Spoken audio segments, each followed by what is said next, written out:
Alors ce soir, donc, nous allons parler de la théorie du gender, la théorie du genre. Pourquoi? C'est une théorie qui vient des États-Unis, alors je ne vais certainement pas faire l'exposé chronologique, ça vous endormirait de façon absolument certaine. Je vais simplement aborder la question d'une façon pragmatique. Aujourd'hui, nous parlons de la théorie du genre en France parce qu'elle est d'une actualité extraordinairement brûlante. Elle est d'une actualité extraordinairement brûlante parce qu'elle est en passe de devenir, en France, un concept juridique majeur qui va organiser la totalité de notre société. Et très concrètement, je vais vous en donner quelques exemples. Et en tout cas, un exemple tout à fait flagrant. Le 31 octobre 2012, c'est donc tout récent, le gouvernement a adopté un programme qui s'appelle le programme d'action gouvernementale, alors je cite le titre complet, contre les violences et les discriminations commises à raison de l'orientation sexuelle ou de l'identité de genre. Et c'est la première fois que dans un texte officiel apparaît cette idée d'identité de genre. Et ce programme est extrêmement complet. Quand je vous dis que toutes les parties de la société vont être touchées, je n'exagère pas. Quand on l'ouvre, on s'aperçoit que ce qui est prévu, je vais vous en donner des exemples précis, c'est que dès l'école, et dès l'école primaire, on apprendra aux enfants à rompre les stéréotypes de genre. Je reviendrai en détail sur ce dont il s'agit. Le 6 mars dernier, d'ailleurs, le Conseil des ministres a adopté un communiqué préparé par le ministre des Droits de la Femme, le porte-parole du gouvernement, Mme Belkacem, disant qu'on allait mettre en place dans les écoles les ABCD de l'égalité, dont l'objectif est de briser les stéréotypes de genre et de reconstruire ces stéréotypes d'une façon différente. En partant du principe, on le verra tout à l'heure, que c'est simplement par habitude que les petits garçons jouent avec des camions de pompiers et que les petites filles jouent avec des poupées. Et désormais, donc, il faudra faire en sorte que les petits garçons soient amenés à jouer avec des poupées tout de suite. Et qu'on leur explique que la poupée, c'est tout à fait pour eux, aussi bien qu'un camion de pompiers. Avec la volonté, donc, dès le départ, dès le plus jeune âge, de faire comprendre aux enfants qu'ils sont peut-être du sexe masculin, peut-être pas. Et qu'en tout cas, la détermination par le sexe va devenir complètement marginale. Alors, bien sûr, les enfants en question ne vont rien comprendre sur cet exposé philosophique, mais en attendant, on voit se mettre en place dans les écoles ce type de pédagogie. Alors, si on continue à prendre ce programme, on s'aperçoit que les inspecteurs du travail devront incorporer l'identité de genre à toutes leurs évaluations dans les entreprises. On s'aperçoit que dans la fonction publique, le principe sera au cœur de la charte de la fonction publique. Il est prévu également que, s'agissant de la formation de tous les professeurs, qu'il s'agisse des professeurs des écoles ou des professeurs de collège, de lycée, dans les IUFM, des modules seront mis en place pour faire de l'identité de genre un concept clé. Il est prévu que les infirmiers, les médecins, devront intégrer dans leur formation initiale l'identité de genre. Je vous cite là tout simplement le texte de ce programme. Et je me contente de faire de la citation parce que ce que je voudrais faire ce soir avec vous, c'est aller progressivement vers la vérité et sans esprit polémique, mais simplement en disant les choses telles qu'elles sont. Alors, ce ne sera pas tout puisque on va modifier l'état civil, c'est ce que prévoit également le document. On va modifier l'état civil en prévoyant que les personnes qui veulent changer de sexe pourront désormais le faire sans opération chirurgicale et sans avoir besoin de passer devant un juge, par une simple déclaration. Ce qui est appelé les personnes trans pourront donc changer de sexe de cette manière-là, et elles auront un numéro de sécurité sociale provisoire dès qu'elles feront la demande, un numéro de sécurité sociale provisoire de femmes si elles décident, alors qu'elles étaient des hommes, de devenir des femmes, ou d'hommes si elles décident de devenir un homme. Ce qui est prévu également, c'est que les fédérations sportives elles-mêmes seront mobilisées. Et j'ai dans ma documentation un document de la Fédération nationale de randonnée pédestre qui écrit à toutes ces fédérations locales en leur demandant de faire remonter tous les propos qui pourraient être tenus dans les fédérations locales contraires à l'identité de genre. Le Conseil supérieur de l'audiovisuel sera chargé d'élaborer avec les radios et télévisions les lignes directrices de l'action contre les préjugés homophobes. Et vous verrez que quand on dit préjugés homophobes, en fait, on n'est pas du tout dans ce qu'on appelle les actions négatives vis-à-vis des personnes homosexuelles. C'est un concept qui, là encore, est en train de changer. Et le ministère de la Culture sera chargé de valoriser, je cite là, c'est entre guillemets, l'histoire du mouvement LGBT, c'est-à-dire le mouvement lesbien, homo, bi, transsexuel. C'est-à-dire que dans les séries télévisées, dans les programmes audiovisuels, désormais il y aura une nécessité affirmée, hiérarchique, pour les chaînes, de faire passer dans ces programmes une valorisation du mouvement LGBT. Pourquoi ce mouvement plutôt qu'un autre? C'est vous montrer là aussi une volonté d'aller très loin dans la construction intellectuelle. Et sur le plan international, il est prévu, également par ce document, que le protocole numéro 12 de la Convention européenne des droits de l'homme ne sera pas signé dans sa nouvelle formulation par la France tant qu'on n'aura pas ajouté l'identité de genre dans les termes qui devront être ensuite appliqués par les juges. Donc c'est d'une actualité extraordinairement brûlante. C'est aujourd'hui. Vous savez que dans le projet de loi sur l'éducation, qui est préparé donc par M. Payon, il y a un article qui est exactement dans le sens de ce que je vous disais à l'instant sur les ABCD d'égalité, c'est-à-dire que dès l'âge de 6 ans, des entreprises pédagogiques seront menées pour traiter le problème de l'identité de genre avec les enfants. Alors, pourquoi et comment en est-on arrivé là? Sur le plan international, cela fait maintenant 20 ans que l'identité de genre se répand. Cela date notamment de la conférence de Pékin en 1995, conférence consacrée aux droits de la femme. Et on a découvert que cette conférence avait été utilisée en réalité par des militantes LGBT, militantes du genre américaines, et que leur idée était de véritablement transformer cette conférence en une conférence du genre. C'est ce qu'elles ont dit. Je vous donnerai tout à l'heure des citations qui sont absolument écrasantes quant à leur intention de ce point de vue-là. Et dans le domaine international, je vous ai cité à l'instant ce projet concernant la Convention européenne des droits de l'homme, on voit se multiplier les textes. En 2011, sous le gouvernement de M. Sarkozy, donc, a été signée la Convention d'Istanbul, qui, à l'occasion d'un texte qui vise à s'opposer aux violences domestiques à l'égard des femmes, institue également l'obligation de faire passer l'identité de genre. Or, vous savez que tous ces textes européens ont une autorité supérieure à la loi française.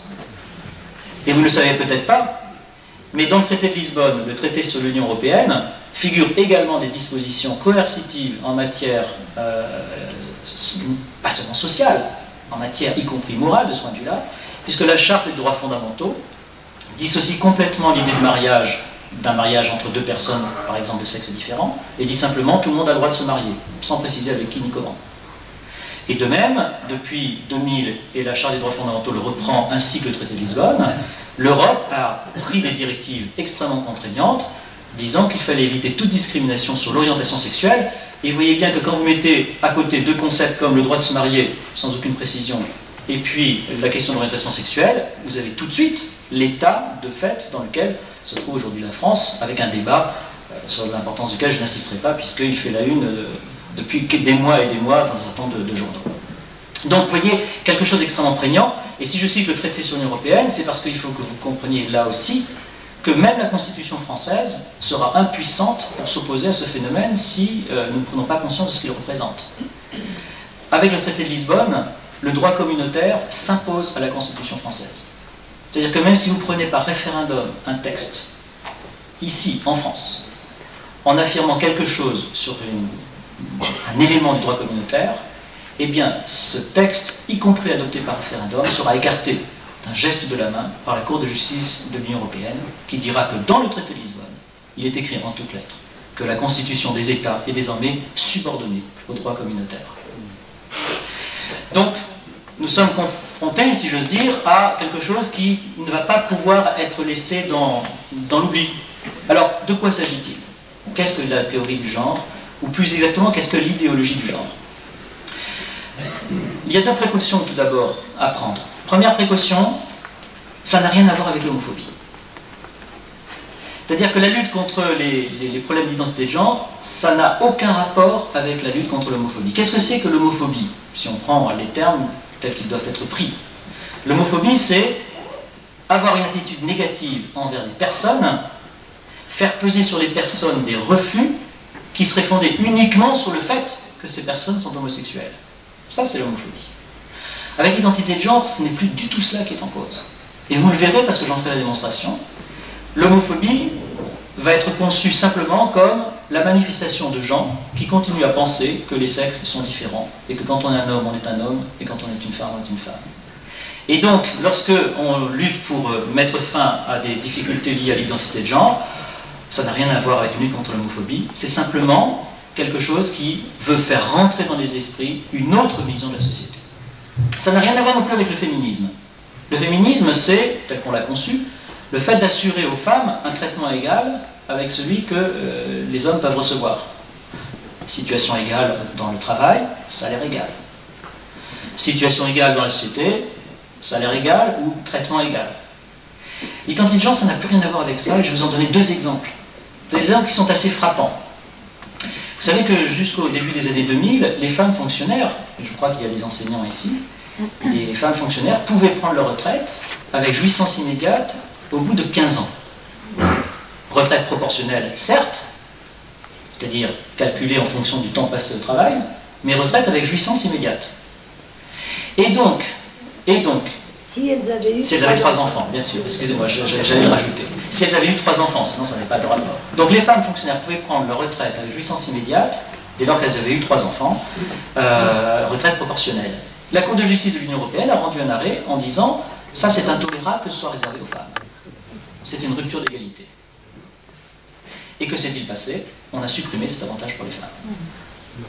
Et donc on a fait quelque chose sur le plan juridique, quelque chose qui aboutit à enlever à des personnes un avantage qu'elles avaient, ou en mettant des conditions telles qu'elles ne peuvent plus en bénéficier telles qu'elles en bénéficiaient auparavant.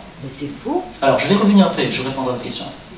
Deuxième exemple, est-ce que vous avez vu la question des assurances? La question des assurances, vous savez que les femmes aujourd'hui ont connu une évolution de leur situation, c'est-à-dire que les femmes payaient des cotisations d'assurance moins importantes jusqu'au mois de décembre que les hommes, parce qu'on considérait qu'elles avaient une accidentologie qui était moins forte. C'est-à-dire que les accidents coûtaient moins cher quand on était une femme que quand on était un homme. Eh bien, au mois de décembre, on a supprimé cette possibilité. C'est-à-dire que désormais, les femmes vont avoir, vous l'avez tous entendu, leur cotisation d'assurance alignée sur celle des hommes, de façon à ce qu'il n'y ait plus d'inégalité dans le traitement. Et cette affaire des assurances est tout à fait frappante, parce que ça signifie qu'on est en train de nier justement l'égalité entre les personnes, en faisant prétendument office d'égalité. Parce que quand vous voulez avoir un traitement égalitaire entre les personnes, vous prenez en considération leur situation. Et la situation de femmes qui ont moins d'accidents, dont les accidents coûtent moins cher, doit être prise en compte lorsqu'on détermine les cotisations. Et là, pour le principe d'égalité entre les femmes et les hommes, on nivelle les cotisations. Et donc, on aboutit à quelque chose qui est défavorable pour les femmes, alors qu'auparavant, c'était favorable pour elles. Alors, je vais vous donner un certain nombre de citations qui vont montrer jusqu'où tout cela va. Dans la conférence de Pékin en 1995, les militantes LGBT ont dit la chose suivante. Les États doivent reconnaître pour toute femme le droit à déterminer sa propre identité sexuelle. Sa propre identité sexuelle. Réfléchissons un instant sur ce terme. Le droit pour toute femme à déterminer sa propre identité sexuelle. Comme si la femme avait besoin d'un droit à déterminer son identité sexuelle. Logiquement, elle sait quelle est son identité.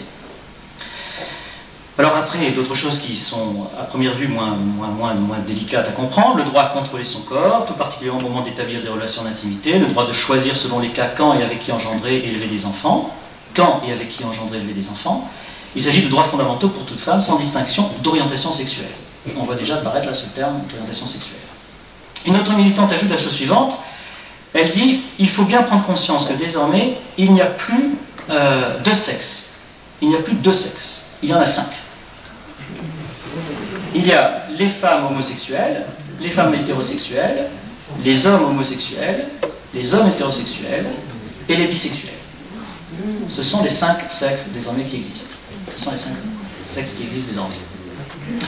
À quoi veulent aboutir ces personnes? Eh bien tout simplement, on peut lire cette production, enfin c'est quelque chose qui a été écrit par une des principales tenantes aux États-Unis, Nancy Shuttlerow, qui écrit dans un livre qui a été publié à Berkeley, The Reproduction of Mothering, la suppression de la famille biologique fera aussi disparaître l'obligation de procéder à la répression sexuelle.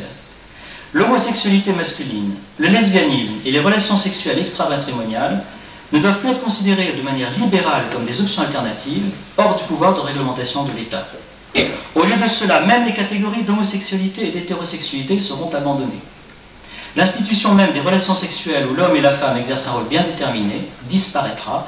L'humanité pourra enfin revenir à sa sexualité perverse polymorphe. Donc, vous voyez que ça n'a plus rien à voir avec l'égalité entre la femme et l'homme. Ça n'a plus rien à voir avec le fait qu'on traite moins bien certaines femmes dans certaines situations. Et tout cela repose en fait sur le fait que l'identité de genre est conçue simplement comme un phénomène culturel.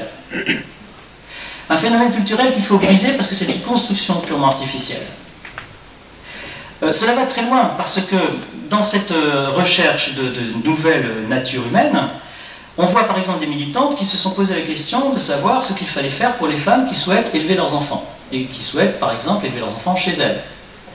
Et vous avez une militante notamment qui dit très clairement, attention, si on laisse aux femmes l'option leur permettant de choisir de rester chez elles pour s'occuper de leurs enfants, trop d'entre elles le choisiront.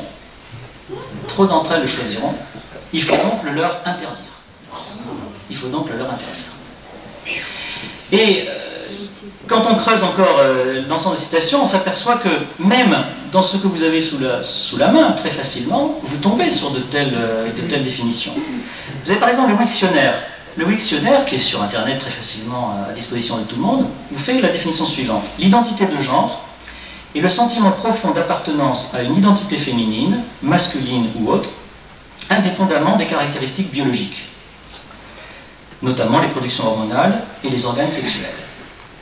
Vous entendez bien déjà cette première partie de la définition. L'identité de genre est le sentiment profond d'appartenance à une identité féminine, masculine ou autre, indépendamment des caractéristiques biologiques. C'est-à-dire que peu importe le sexe biologique dont je suis doté, j'ai une identité qui doit être et qui peut être différente. C'est vraiment une façon très claire de dire je suis un homme sur le plan sexuel ou je suis une femme sur le plan sexuel, mais je peux avoir une identité différente. Et je dois pouvoir exercer ma liberté de choix de la façon la plus libre possible en ce qui concerne cette identité différente. Et la définition ajoute, je reprends depuis le début pour bien que vous l'entendiez, l'identité de genre est le sentiment profond d'appartenance à une identité féminine, masculine ou autre, indépendamment des caractéristiques biologiques, notamment les productions hormonales et les organes sexuels, et de l'orientation sexuelle. Alors là, ça devient compliqué. Parce qu'il y a le sexe naturel, biologique, il y a ensuite l'identité que l'on décide d'appréhender, ou de rejoindre, et ceci est encore autre chose que l'orientation sexuelle. Alors, généralement, quand je cite cette phrase, mais que voulez-vous? Elle est dans le Wiktionnaire. C'est quand même, Wikipédia, le Wiktionnaire sont des choses que tout le monde consulte assez facilement. Quand je dis cette phrase, je déclenche souvent des sourires et des rires.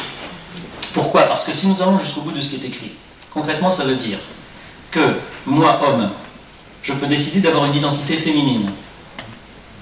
Et on a vu que si je veux changer de sexe, ce sera désormais considéré comme un droit absolu. Donc j'ai le droit d'avoir une identité féminine. Mais je peux en même temps avoir une orientation sexuelle différente. C'est-à-dire que je suis un homme, je choisis d'avoir une identité féminine, mais si je décide d'avoir une orientation sexuelle vers les femmes, rien ne m'en empêche. Et à ce moment-là, je serai lesbienne.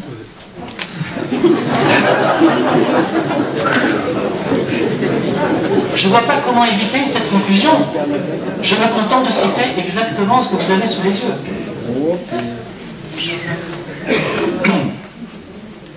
Et on trouve d'autres citations, il faut en donner encore quelques-unes. Hein. Tout cela semble parfaitement logique, nous dit-on, parce que le genre est un simple produit de la culture et de la pensée humaine, une construction sociale qui crée la véritable nature de chaque individu.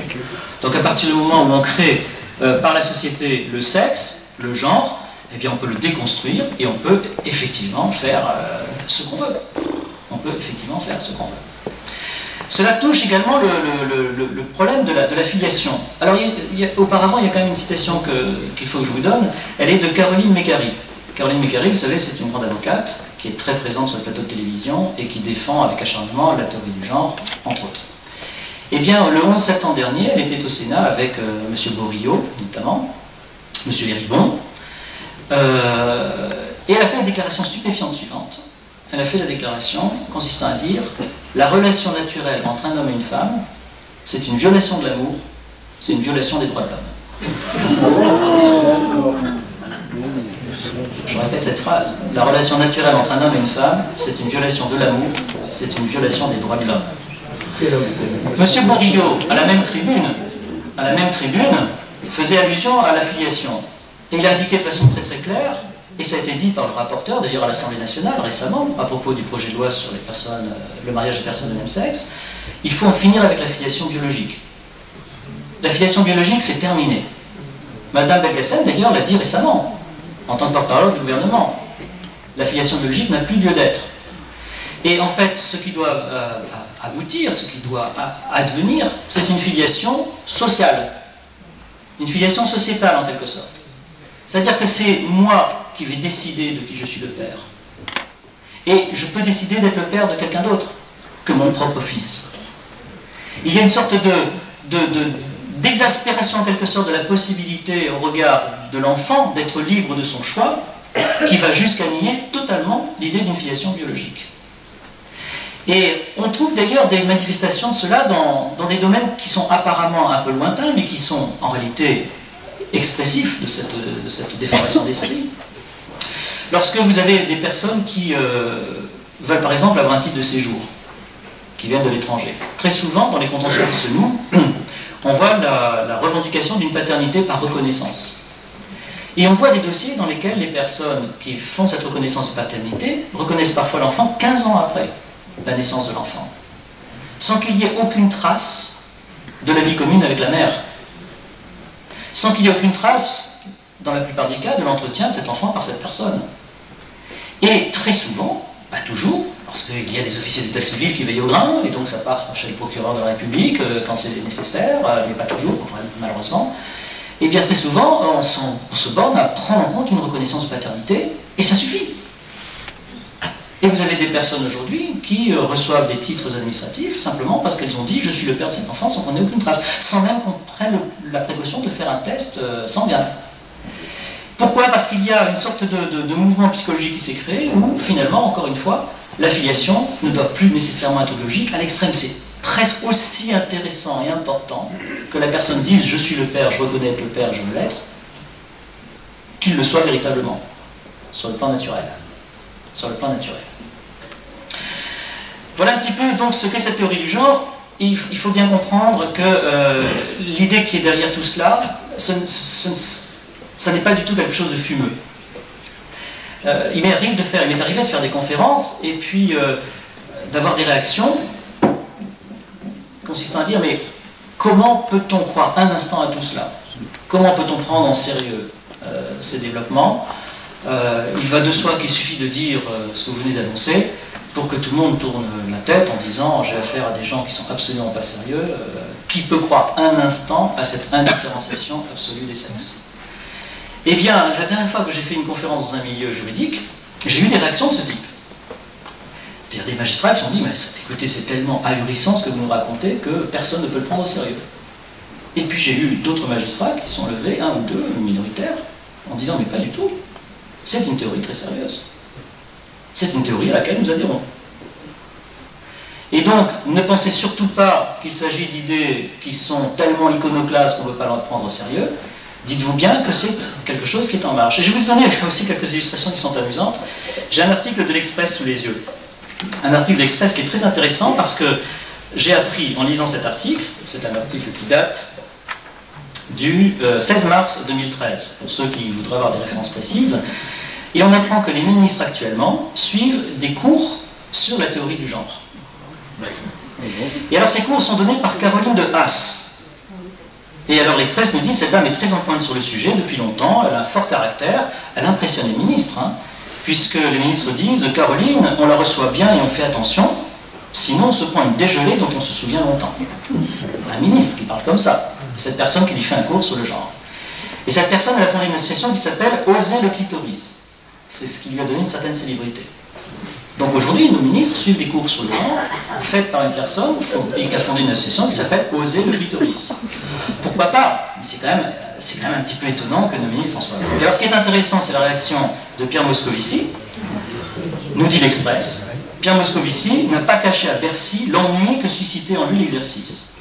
Et François Lamy, ministre délégué à la ville, dit « Il faut dire que la seconde partie du stage, où on vous explique qu'il n'y a pas de différence entre un homme et une femme, peut laisser un peu perplexe. » L'Express. Donc je n'invente rien. L'Express, je n'invente rien. Et dans ce même article, on apprend que Manuel Valls a demandé que son administration de la place Beauvau bénéficie du même stage. Là aussi, c'est un élément qui vous montre que quand on parle de cette théorie du genre, et vous voyez bien que là, il n'est pas question, qu'il n'est pas question d'assurer l'égalité entre l'homme et la femme. On ne vous dit pas, nous visons à assurer l'égalité entre l'homme et la femme, on nous dit, on nous explique qu'il n'y a pas de différence entre un homme et une femme. Il n'y a pas de différence entre un homme et une femme.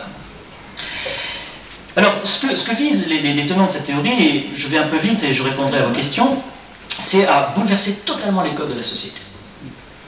C'est-à-dire que la société telle que nous la connaissons doit disparaître. Elle doit vraiment disparaître de fond en comble. Et tout est fait étape par étape.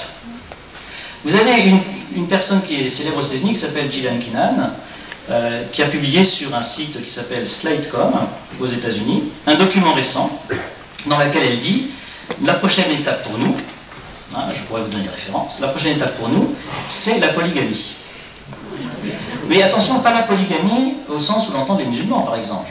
C'est-à-dire c'est pas un homme avec plusieurs femmes. C'est la polygamie avec plusieurs hommes et plusieurs femmes. C'est-à-dire qu'elle écrit en toutes lettres, si une femme veut se marier avec un homme qui a déjà 3 autres femmes, pas de problème. Et s'il y a également des hommes dans ce mariage, pas de problème non plus, c'est son choix. C'est son choix. Donc, on voit bien ici se mettre en place toute une vision de la société où il ne doit plus y avoir de différence entre les sexes, je viens de le dire, et il faut que les relations sexuelles, et c'est pour ça qu'on parlait tout à l'heure de sexualité perverse et polymorphe.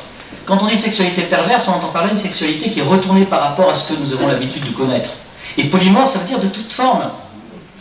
Lorsqu'on a dit qu'il y a 5 sexes, c'est bien une façon d'exprimer qu'il n'y en a plus. Il n'y en a plus. Il n'y a plus de différenciation entre les personnes. Il y a simplement des modes différents d'exercice de la sexualité, avec qui on veut, dans les conditions où on le veut. Et toutes les personnes qui défendent cette idéologie défendent évidemment, avec le même acharnement, la procréation médicalement assistée et la gestation par autrui. Pourquoi? Eh bien parce que si vous êtes un homme et que vous voulez avoir des enfants, vous n'avez pas d'autre choix que de recourir à la gestation par autrui. Et si vous êtes des femmes qui ne voulez pas aller avec un homme et que vous voulez quand même des enfants, il vous faudra la procréation médicalement assistée. Il faudra aller chercher du sperme chez un donneur et puis l'utiliser avec l'autre personne avec laquelle vous êtes. Et si vous êtes un homme et que vous voulez avoir des enfants, il faudra que vous fassiez porter un enfant que vous aurez eu avec une autre, que vous n'aurez pas eu. Vous allez donner votre sperme pour qu'une autre femme porte votre enfant de façon à ce que vous le récupériez ensuite. Et tout ça est absolument lié. Et c'est en cours également aujourd'hui, puisque si je prends par exemple les propos du rapporteur devant le Sénat, Jean-Pierre Michel, du projet de loi, où il était question de la PMA en un premier temps, même si on peut espérer qu'il y a un mouvement en arrière, eh bien, la coupure de presse que j'ai sous les yeux dit la chose suivante, c'est dans Le Monde, Le Monde du 6 avril 2013, Jean-Pierre Michel est très ouvert à toutes les formes d'homoparentalité, à la procréation médicalement assistée pour les lesbiennes, à la gestation pour autrui, pour les couples d'hommes. Aujourd'hui, dit-il, les gens vont à l'étranger pour le faire, il faut autoriser la GPA et l'enserrer dans des règles très strictes. Je comprends les réticences des opposants, mais il y a aujourd'hui beaucoup de familles différentes, et personne ne peut dire de bonne foi que les enfants sont plus mal élevés, insécurisés ou malheureux s'ils sont élevés par des couples homosexuels. Mais ce qui est intéressant dans cette première partie de la citation, c'est que aujourd'hui, les responsables qui sont à l'origine des réformes les plus importantes que connaît notre société n'hésitent pas à dire que la GPA et la PMA est absolument indispensable pour aller jusqu'au bout de l'ouverture de nouveaux droits. Le danger que pourrait avoir les dangers sont évidents. Les dangers sont évidents, c'est la rupture complète de tous les codes, c'est la rupture complète de toute l'organisation que nous connaissons aujourd'hui. Je vais très vite et puis vous poserez les questions tout à l'heure. Mais le monde vers lequel nous nous dirigeons, quel peut-il être? Alors je suis un peu un lecteur de science-fiction, où je l'étais dans le passé, et à un moment donné je me suis dit, on est en train de faire le meilleur des mondes, d'Aldous Huxley. Peut-être pas 1984, parce que là c'est vraiment sur l'hédonisme. Mais du coup je suis allé relire le meilleur des mondes que j'avais lu il y a 25 ans. Et je me suis aperçu que Huxley n'allait pas si loin. Huxley ne va pas jusque ce que je viens de décrire comme étant le but poursuivi par les tenants de la théorie du genre. Lui, il disait simplement « chacun appartient à tout le monde ». Donc les femmes étaient pneumatiques, pour reprendre le terme qu'il employait dans son ouvrage, et elles étaient prises au fur et à mesure par qui voulait les prendre. Avec autant de partenaires qu'elles en voulaient, ça le meilleur des mondes. Mais c'était toujours avec le respect, entre guillemets, de la nature et de la différenciation des sexes. Là, il n'est plus question de ça, on va beaucoup plus loin. Et on va beaucoup plus loin, pourquoi? Parce que ce qui est au fond de ce projet, c'est une révolte contre la nature humaine. C'est une révolte contre la nature humaine, alors c'est une révolte qui à certains égards peut se comprendre, et j'y reviendrai, mais qui consiste à dire, au nom de quoi les femmes devraient-elles supporter de porter pendant 9 mois des bébés et de souffrir pour accoucher. Mais attention, je suis sûr que quand on dit ça, il y a quelque chose qui résonne en chacun de nous tout de même. C'est vrai que porter des bébés pendant 9 mois et en souffrir, c'est quelque chose d'important. Alors évidemment, on oublie quand on dit ça, qu'il y a toute la communication du bébé avec sa mère pendant que le bébé est dans le ventre de sa mère, le fait qu'il s'habitue à la voix de sa mère, le fait que quand elle chante, il s'habitue à ce chant, le fait que quand il vient au monde, il retrouve déjà quelque chose qui est très fortement imprimé en lui parce qu'il a été dans l'intimité de sa maman pendant tous ces mois, et toute la science moderne se développe pour montrer la richesse de la relation qui existe entre le bébé et sa mère avant la naissance. Mais en un premier temps, surtout si par exemple il y a une carrière brillante à faire, c'est quelque chose de terrible. On est obligé de s'arrêter de travailler pour avoir son bébé. Et donc il faut le prendre au sérieux, parce que souvent on me dit, mais pourquoi cette théorie est-elle si forte? Pourquoi s'imprègne-t-elle si facilement? Comment se fait-il qu'en France, on a été amené récemment à constituer une commission d'enquête à l'Assemblée nationale pour savoir pourquoi et comment cette théorie s'était imposée partout? Ben parce qu'il y a quelque chose qui résonne en chacun d'entre nous sur ce plan-là. Certains hommes d'eux-mêmes rêvent d'avoir des enfants, et puis ils ont eu des expériences malheureuses avec des femmes, et donc ils disent, moi je ne veux plus avoir d'expérience avec une femme, je veux avoir un bébé sans elle. Il n'y a que la GPA. Mais ce qui est exprimé là-dedans, c'est la volonté de s'affranchir de la contrainte naturelle et d'être complètement un être nouveau qui ne soit plus jamais limité par la nature qui nous a été donnée. Et les conséquences, elles sont doubles. Une sur le plan pratique et une sur le plan philosophique.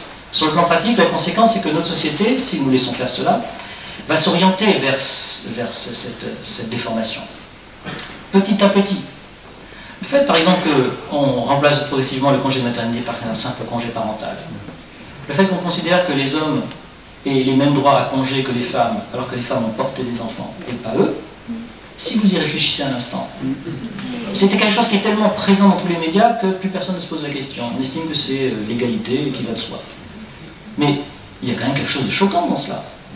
De faire en sorte que les femmes ne puissent plus avoir des congés qui tiennent compte de ce que spécialement elles ont porté l'enfant. Sauf à dire, on n'a plus à tenir compte de la nature. Et tout est absolument lié. Et donc il va arriver un moment sur le plan pratique où on va mettre en place toute une série d'institutions qui vont coûter beaucoup d'argent. On va mettre en place la GPA, on va mettre en place la PMA, ça va coûter extrêmement cher. Et on va laisser se créer un état d'esprit qui va se structurer autour de l'idée que désormais, accepter de concevoir un enfant naturellement, c'est refuser de se libérer. Sur le plan philosophique, sur le plan pratique, c'est immédiat. Il va arriver un moment où on dira, mais si vous acceptez de perdre votre carrière, si vous acceptez de ceci, cela pendant quelques mois, pour faire un effet, vous ne respectez pas votre liberté. Et donc, si vous acceptez de ne pas faire respecter votre liberté, vous abdiquez votre dignité. Et donc on dira aux femmes, à partir du moment où vous êtes d'accord pour continuer à avoir des bébés naturellement, vous abdiquez une partie de votre dignité de femme, et nous, en tant qu'État, on ne va pas le supporter indéfiniment. Sur le plan philosophique maintenant, que voit-on se dessiner? Eh bien la substitution à la réalité de quelque chose qui est purement culturel. C'est pour ça que je parle de fondamentalisme culturel quand je parle d'identité de genre. Fondamentalisme culturel au sens de l'intégrisme. C'est-à-dire la substitution d'un projet arbitraire à la nature. Qu'est-ce qui permet aux gens de vivre ensemble? Qu'est-ce qui permet à une société de continuer à vivre? C'est le fait qu'il y ait des références qui soient en quelque sorte intangibles et qui fassent l'unanimité sur un certain nombre de points. À partir du moment où vous faites abstraction complètement de la nature, où vous dites ce que disent les tenants de cette théorie, eh bien vous substituez à la nature un projet culturel de votre propre invention, et donc finalement, c'est la force qui va l'emporter. Le projet culturel le mieux défendu, le plus fort, s'imposera à tous les autres. Et c'est la porte ouverte à tous les totalitarismes, et je considère que cette idéologie du genre qui est en train de se développer, si nous la laissons avancer, et elle avance constamment, eh bien, va aboutir à un totalitarisme d'une ampleur insoupçonnée, qui certes ne sera pas accompagné de chars, il n'y aura pas de fusil à l'appui, mais il y aura d'autres armes, et on aura un bouleversement complet de non seulement de notre société, mais de notre civilisation et de notre nature. Voilà, je m'arrête là, parce qu'il y aura certainement beaucoup de questions, et c'est à l'occasion de ces questions que je répondrai aux interrogations.